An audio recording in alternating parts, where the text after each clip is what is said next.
নমস্কার বন্ধুরা, সাহিত্যরস মোটিভেশনের একটি নতুন ভিডিওতে আপনাদের আরও একবার স্বাগত জানাই। হিন্দুদের যত ধর্মগ্রন্থ আছে তাদের মধ্যে ভগবদ্গীতা সর্বশ্রেষ্ঠ ধর্মগ্রন্থ। সমগ্র ধর্মগ্রন্থের সার হল এই শ্রীমদ্ ভগবদ্গীতা। এই গীতাকে গীতোপনিষদও বলা হয়, কারণ সমস্ত উপনিষদের সারও এই গীতাই। অথচ ভাবুন, যখন এই গীতার উপদেশ অর্জুনকে দেওয়া হয়েছিল সেই সময়টা ছিল একটা যুদ্ধক্ষেত্র। যখন কাউকে কোনো উপদেশ দেওয়া হয় তখন শান্ত বা নির্জন পরিবেশ দেখেই দেওয়া হয়, কিন্তু ভগবান শ্রীকৃষ্ণ উপদেশ দিলেন যুদ্ধ শুরু হওয়ার ঠিক প্রাক মুহূর্তে।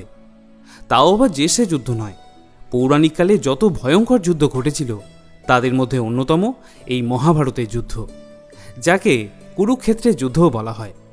সেই রকম এটি যুদ্ধক্ষেত্রে দাঁড়িয়ে ভগবান এমন কিছু উপদেশ আমাদের দিয়েছেন কুন্তিনন্দন অর্জুনের উপস্থিতিতে, যা এক কথায় অকল্পনীয়, অভাবনীয়।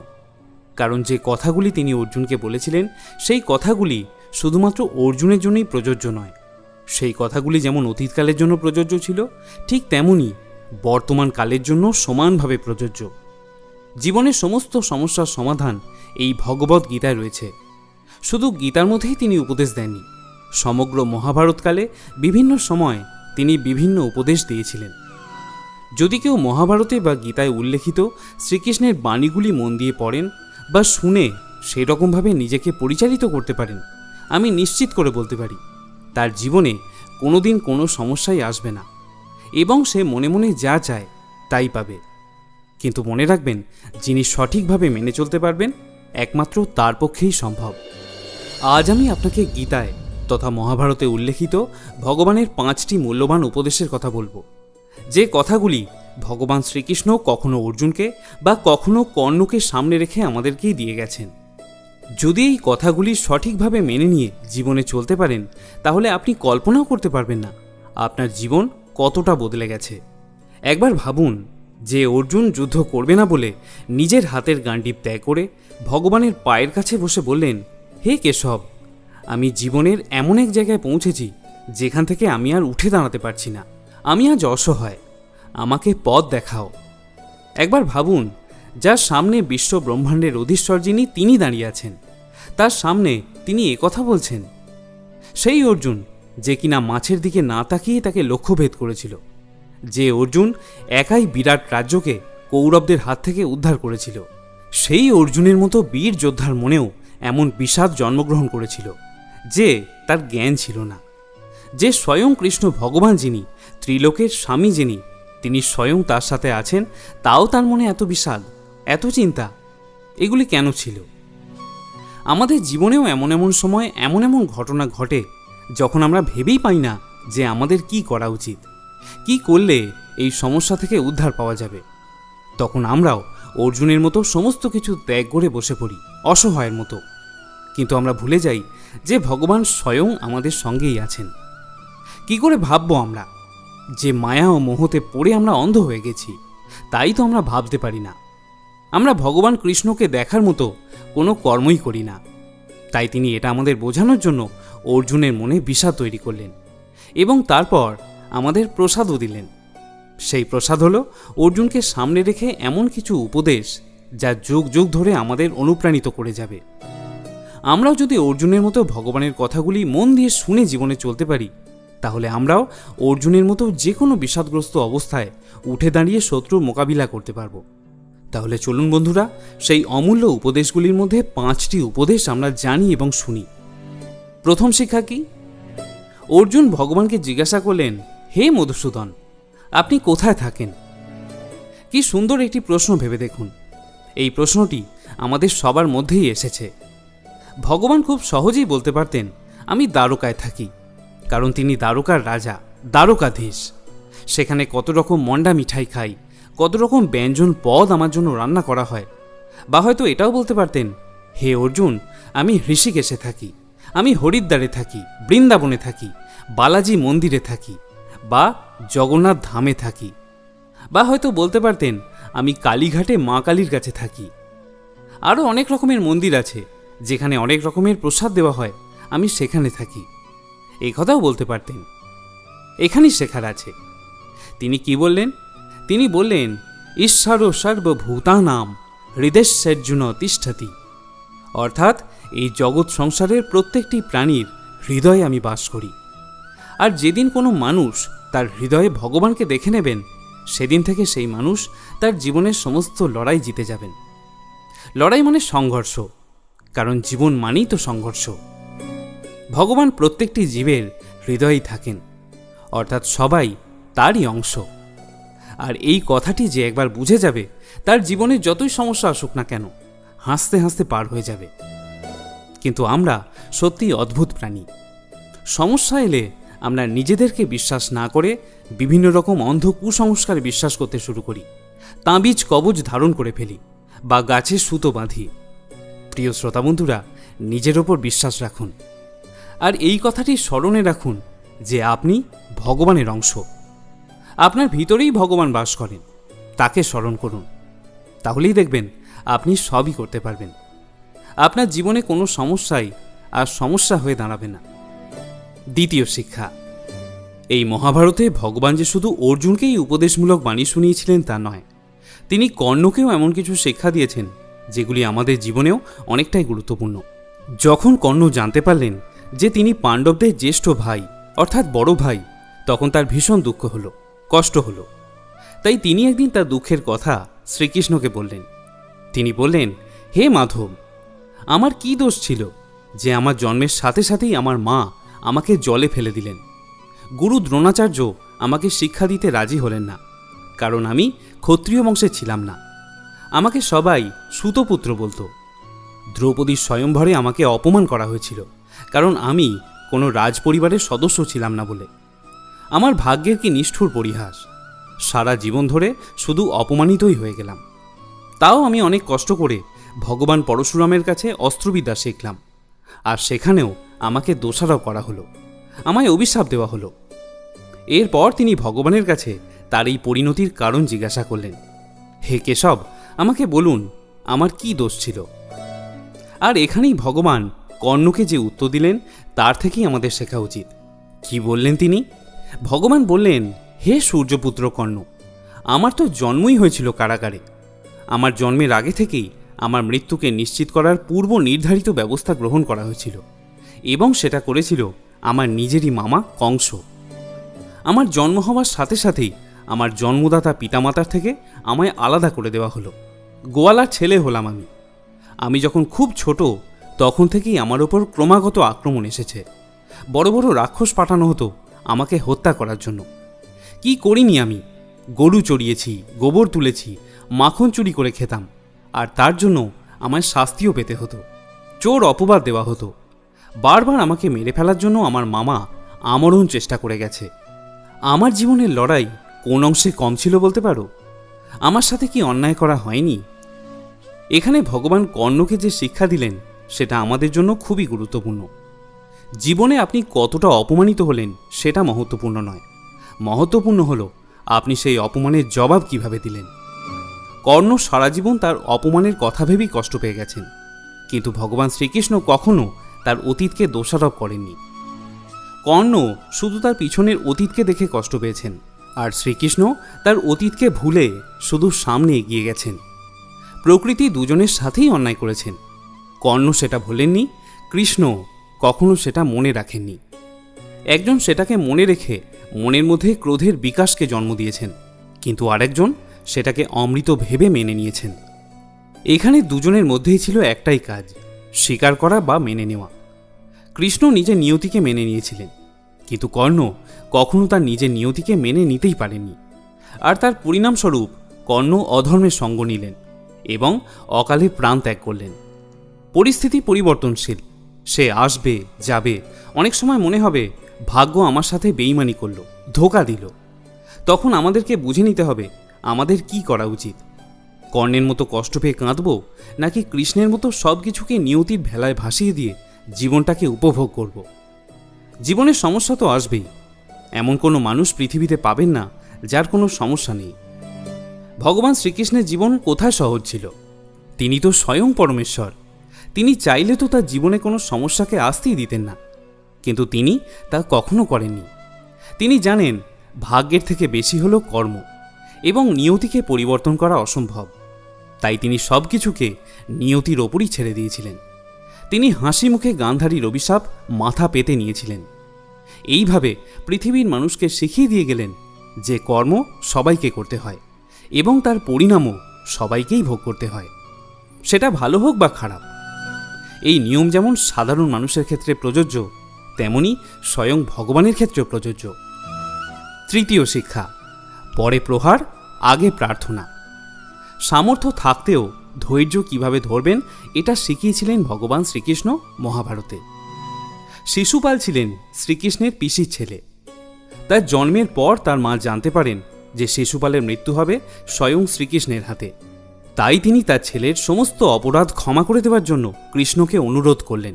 পিসির অনুরোধ রাখতে তিনি কথা দিয়েছিলেন যে শিশুপালের 100টি অপরাধ তিনি ক্ষমা করে দেবেন। শিশুপাল বড় হয়ে রুক্মিণীকে ভালোবাসলেন, কিন্তু রুক্মিণী ভালোবাসলেন কৃষ্ণকে। এর ফলে শিশুপাল কৃষ্ণকে নিজের শত্রু ভাবতে লাগলেন। মনে মনে তিনি কৃষ্ণকে হত্যা করার বা অপমান করার কথাই ভাবতেন। তাই যুধিষ্ঠিরের রাজসূয় চলাকালীন তিনি শ্রীকৃষ্ণকে বিভিন্নভাবে অপমান করে যেতেই থাকেন, যা নয় তাই বলতে থাকেন। কখনো রাধারানীকে নিয়ে, কখনো দ্রৌপদীকে নিয়ে, কখনো বা গোয়ালার ছেলে বলে অমর্যাদা করলেন। বলরাম তখন তাকে যোগ্য জবাব দেওয়ার জন্য ক্রোধে জ্বলতে লাগলেন, কিন্তু কৃষ্ণ তাকে মুচকি হেসে ধৈর্য রাখতে বললেন, কারণ তিনি তার পিসিকে কথা দিয়েছিলেন। শিশুপাল যখন তার 100 পাপের গণ্ডি পার করে ফেলল, তখন কিন্তু ভগবান আর ধৈর্য রাখলেন না, সুদর্শন চক্র দিয়ে তাকে হত্যা করলেন। ভগবান এখানে আমাদের শেখালেন সঠিক সময়ের জন্য ধৈর্যকে কিভাবে ধরে রাখতে হয়, আর প্রতিজ্ঞা করলে তা কিভাবে পূরণ করতে হয়। আর এটাও তিনি শেখালেন যে ক্ষমা বা করুণা ততক্ষণই করতে হয় যতক্ষণ না সেটা মানমর্যাদার গণ্ডি অতিক্রম না করে। যদি তা অতিক্রম করে যায় তাহলে তাকে যোগ্য শাস্তি দেওয়াই উচিত। ভগবান কখনো চাননি যে যুদ্ধ হোক। তিনি একবার নয়, বহুবার দুর্যোধনের কাছে গিয়েছিলেন শান্তির দূত হয়ে। একবার তো তিনি এটাও বলেছিলেন যে পাণ্ডবরা কিছুই চায় না, শুধু তাদের 5টি গ্রাম দিলেই হবে। কিন্তু অহংকারী দুর্যোধন তাকে এই বলে ফিরিয়ে দিলেন যে বিনা যুদ্ধে নাহি দিব সূচাগ্র মেদিনী, অর্থাৎ একটি সূচের ডগায় যতটা পরিমাণ মাটি ধরে সেই পরিমাণ জমিও আমি যুদ্ধ ছাড়া পাণ্ডবদের দেব না। উপরন্তু তিনি শান্তিরূপী ভগবান শ্রীকৃষ্ণকে বন্দি বানানোর আদেশ দিলেন। শ্রীকৃষ্ণ দেখলেন যে দুর্যোধন সমস্ত মানমর্যাদার গণ্ডি অতিক্রম করে গেছে, তাই তিনি এমন রুদ্ররূপ দেখালেন যে সভায় উপস্থিত প্রত্যেকের চোখ সেই রূপে ঝলসে গেল। হরি এমন হুঙ্কার দিল, নিজ রূপ প্রকাশিল, সমস্ত জগৎ ডগমগ করি উঠিল। ভগবান ক্রোধান্বিত হয়ে বলিল, কত বড় দড়ি আন্তরে, আয় দুর্যোধন বাঁধ মোড়ে। দেখছে আকাশ লয় হয় আমাতে, বাতাস লয় হয় আমাতে, সংসার সকল আমাতেই লয়, ঝঙ্কার সকল আমাতেই ক্ষয়। অমৃত আমি, গাড়লো আমি, তাকিয়ে দেখ বিশ্ব ব্রহ্মাণ্ড আমাতেই, এই চরাচর জগৎ আমাতেই। শতকোটি সূর্য, শতকোটি চন্দ্র, সব কিছু আমাতেই বিরাজিত। শতকোটি ব্রহ্মা বিষ্ণু মহেশ আমাতেই সমাহিত। ভূলোক পাতাললোক স্বর্গলোক সব আমাতেই। কাল অকাল মহাকাল সব কিছু আমাতে। আমার থেকে জন্ম হয় সবার, মৃত্যুর পর আমার কাছে ফিরে আসে আবার। ওরে দুর্যোধন শোন তবে, আমি বলি তোকে আর কোনো ক্ষমা নয়, এরপর যুদ্ধের ময়দানে দেখা হবে। তাই প্রিয় শ্রোতা বন্ধুরা, ভগবান এখানে শেখালেন প্রথমে যে কোনো কাজে অনুরোধ বা প্রার্থনা করা উচিত। যদি সেই অনুরোধ কাজ না করে, প্রার্থনায় কাজ না হয়, তাহলে তার জন্য লড়াই করা প্রয়োজন। 4 নম্বর শিক্ষা কি দিলেন? যাকে যে দায়িত্ব দিয়ে এই পৃথিবীতে পাঠানো হয়েছে তার সেই দায়িত্ব পালন করা কর্তব্য। বিধাতা পুরুষ আমাদের সকলকে এই পৃথিবীতে পাঠিয়েছেন একটা বিশেষ কর্তব্য পালনের জন্য। সেটা সবাইকে ভালোভাবে পালন করতে হবে, সেটা সংসার, চাকরি, বিবাহ, যে কোনো ক্ষেত্রেই হোক। যাকে যেই জায়গায় যেই দায়িত্বটা দেওয়া হয় সেই জায়গায় সেই দায়িত্ব পালন করাটা সবার জন্য জরুরি। ভগবান সেটা কিভাবে শেখালেন? দেখুন, ভগবান হয়েও তিনি তার সৃষ্টি করা সবচেয়ে বুদ্ধিমান প্রাণী মানুষের সারথি হলেন, অর্থাৎ অর্জুনের সারথি হলেন। যিনি ত্রিজগতের অধীশ্বর তিনি হলেন অর্জুনের রথের চালক। তিনি অর্জুনকে বললেন, প্রিয় অর্জুন, আমি এবার থেকে তোমার সখা, মিত্র বা ভগবান নই, আমি তোমার রথের চালক। তুমি নির্দ্বিধায় আমাকে আদেশ করবে, আমি সেই আদেশ অক্ষরে অক্ষরে পালন করব। এখন থেকে এই যুদ্ধের ময়দানে তুমি আমার প্রভু আর আমি তোমার চাকর। ভেবে দেখুন, যিনি এই বিশ্ব জগতের অধীশ্বর তিনি হয়ে গেলেন চাকর। আর এক্ষেত্রে তিনি স্বয়ং নিজের দায়িত্ব কিভাবে নিষ্ঠার সঙ্গে পালন করেছেন। যুদ্ধ শুরু হওয়ার আগে অর্জুন কৃষ্ণকে বললেন, হে সারথি, হে কেশব, তুমি দুই দলের মাঝখানে আমার রথ স্থাপন করো। তিনি আদেশ করলেন কাকে? ভগবানকে। আর ভগবান বললেন, যেমন তোমার আদেশ প্রভু। এটাও একবার ভাববেন, তাহলেই বুঝবেন জগদীশ্বর আমাদেরকে কি শিখিয়েছেন, কি শেখাতে চাইলেন তিনি। নিজেদের যার যেটা কাজ সেটাকে নিষ্ঠার সাথে কিভাবে পালন করতে হবে। এই যুদ্ধে প্রচুর সেনা ছিল, প্রায় 40 লক্ষ। এত সৈন্যবাহিনীর শব্দ, ঘোড়ার কোলাহল, হাতির হুঙ্কার, তরবারির ঝঙ্কারের ভিতরে অনেক সময় কথা শোনা যাবে না বলে শ্রীকৃষ্ণ অর্জুনকে বললেন, প্রিয় অর্জুন, যদি তুমি দেখতে পাও যে আমি কথা শুনতে পাচ্ছি না, তাহলে গোড়ালি দিয়ে আঘাত করে আমায় ইঙ্গিত করবে। যদি বাম দিকে যেতে হয় তাহলে পা দিয়ে আমার বাম কাঁধে আঘাত করবে। আর যদি ডান দিকে যেতে হয় তাহলে ডান কাঁধে আঘাত করো। আর যদি রথ জোরে চালাতে হয় তাহলে সরাসরি আমাকে আঘাত করবে।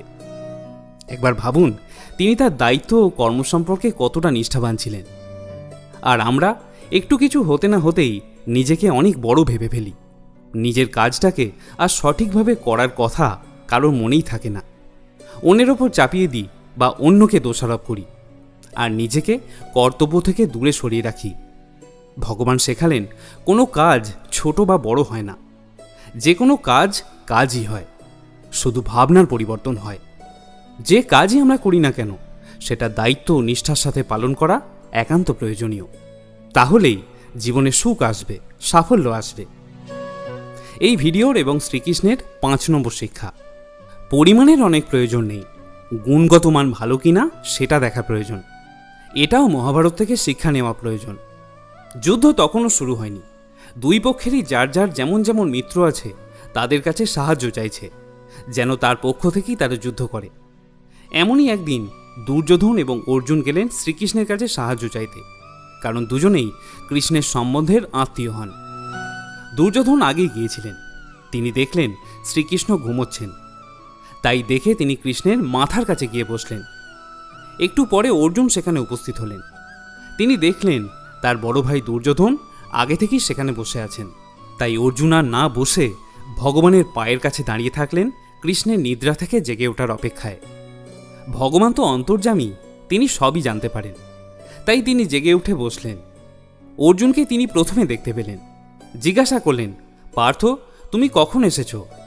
তখন দুর্যোধন বলে উঠলেন, বাসুদেব, আমি আগে এসেছি, তাই আপনি আগে আমার সাথে কথা বলুন। তখন শ্রীকৃষ্ণ বললেন, কিন্তু আমি তো চোখ খুলে প্রথমে অর্জুনকে দেখেছি, তাই আমাকে তো অর্জুনের সাথেই প্রথমে কথা বলতে হবে। অর্জুন বললেন, না বান্ধব, আগে দাদা এসেছেন, আপনি দাদার সাথেই আগে কথা বলুন। কৃষ্ণ তখন বললেন, বেশ, তাই হোক। এই কথা শুনে অহংকারী দুর্যোধন বললেন, না, আগে অর্জুনই বলুক। যদিও ভিতরে ভিতরে দুর্যোধনের চিন্তা হতে লাগলো। তিনি ভাবছিলেন যে বলে ভুল করলাম না তো, যদি অর্জুন শ্রীকৃষ্ণের নারায়ণী সেনা আগে চেয়ে নেয়। শ্রীকৃষ্ণ তখন অর্জুনকে জিজ্ঞাসা করলেন, বলো অর্জুন, তুমি কি কারণে এসেছ? অর্জুন বললেন, হে মাধব, এই যুদ্ধে আমি আপনার সাহায্য চাইতে এসেছি। ভগবান জিজ্ঞাসা করলেন, কি সাহায্য চাও তুমি? তুমি কি আমার মহাশক্তিশালী নারায়ণী সৈন্যবাহিনী চাও, নাকি আমাকে চাও? তবে বলে রাখি, আমি কিন্তু এই যুদ্ধে অস্ত্র ধরব না, তাই খুব ভেবেচিন্তে সিদ্ধান্ত নিও। অর্জুন তখন কৃষ্ণকে প্রণাম করে বললেন, হে গিরিধারী, আমি শুধু আপনাকেই চাই, আপনার নারায়ণী সেনার আমার কোনো প্রয়োজন নেই। দুর্যোধন তখন মনে মনে ভাবছেন, ও হে অর্জুন, কি মূর্খ তুমি! শ্রীকৃষ্ণ যদি অস্ত্রই না ধরেন তাহলে তাকে পাশে পেয়েই বা কী লাভ? কিন্তু তিনি জানতেন না যে অর্জুন সেই মুহূর্তেই যুদ্ধে জিতে গিয়েছিল, কারণ যেখানে ধর্ম সেখানেই জয়। অর্জুন গুণ দেখেছিল, কিন্তু দুর্যোধন দেখেছিল পরিমাণ। আর তার ফলস্বরূপ কি হলো? দুর্যোধন যুদ্ধে হেরে গেল। এখানে আরও একটি জিনিস শেখার আছে। ভগবানের কাছে কিছু পেতে হলে প্রথমে নমনীয় হতে হয়। মাথা নত না করলে আশীর্বাদ কখনো মাথায় পড়ে না। অহংকারে পরিপূর্ণ মন নিয়ে কোনো কাজ করলে তার ফলাফল কখনো শুভ হয় না। আর একটা কথা আপনাকে বলবো, জীবনে যদি কোনো সমস্যায় পড়েন বা না পড়েন, প্রতিদিন গীতা পাঠ বা গীতা শ্রবণ অবশ্যই করুন। দেখবেন জীবন আরও সুন্দর হবে, ভালো হবে। মহাভারত তথা গীতায় বর্ণিত এই উপদেশগুলি যদি আপনার ভালো লেগে থাকে তাহলে আপনার আপনজনদের সাথে ভিডিওটি শেয়ার করুন এবং ভিডিওটিতে অবশ্যই একটি লাইক করবেন। সকলে ভালো থাকুন, সুস্থ থাকুন। জয় শ্রীকৃষ্ণ।